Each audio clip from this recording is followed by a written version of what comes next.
నాగేంద్రహారాయ త్రిలోచనాయ భస్మంగరాగాయ మహేశ్వరాయ నిత్యాయ శుద్ధాయ దిగంబరాయ తస్మై నకారాయ నమః శివాయ.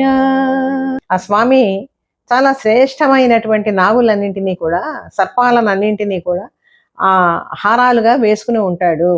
అందుకనే ఆయనకి నాగభూషణుడు, భుజగభూషణుడు, సర్పభూషణుడు అని చెప్పి పేరు. దివ్య సర్పాలు ఇవి వాయుభక్షణ చేస్తూ నిరంతరము కూడా సంచలిస్తూ ఉంటాయి. కాలస్వరూపుడైనటువంటి ఆ భుజగములను కాలస్వరూపుడైనటువంటి పరమాత్మ ధరించుకుంటూ వచ్చాడు. త్రిలోచనములు అంటే 3 లోచనములు. సూర్య చంద్రాగ్నులకి ప్రతీకగా ఉండేటువంటివి ఈ 3 లోచనములు. సూర్యుడేమో పగటిని చేస్తూ ఉంటాడు, చంద్రుడేమో రాత్రిని చేస్తూ ఉంటాడు. ఇక అగ్నినేత్రము సంధ్యా సమయాన్ని, ఈ రెండింటికి ఉండేటువంటి మధ్యకాలాన్ని సూచించటానికి అగ్నినేత్రం అంటూ ఉంటుంది. భస్మాంగ రాగాయ, భస్మము అంటే విభూతి. ఆ విభూతిని తన మొడలంతా కూడా అలదుకున్నవాడు. తెల్లటి స్వరూపం పరమాత్మది, స్ఫటిక సదృశమైనటువంటి రూపం. అంటే విభూతి అంటే ఇక్కడ అంతులేనటువంటి ఐశ్వర్యం. సృష్టిలో విశ్వమంతా కూడా ఏ ఐశ్వర్యము, ఏ శక్తి అయితే నిండి ఉన్నదో అదంతా కూడా పరమేశ్వరుడు యొక్క శరీరము, పరమేశ్వరుడు యొక్క విభూతి, మహిమ, ఐశ్వర్యము, సంపద ఏదైనా చెప్పుకోవచ్చు.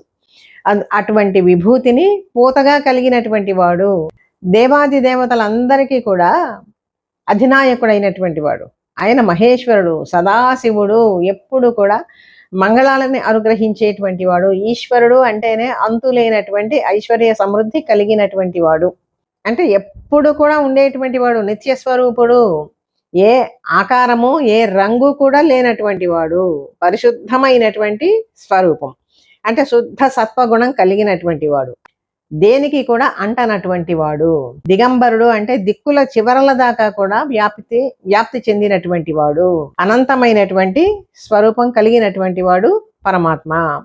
నిత్యాయ శుద్ధాయ దిగంబరాయ తస్మై నకారాయ నమః శివాయ. అటువంటి నకారాత్మకుడైనటువంటి, నభస్వరూపుడైనటువంటి, ఆకాశ స్వరూపుడైనటువంటి ఈశ్వరునికి నమస్కారము.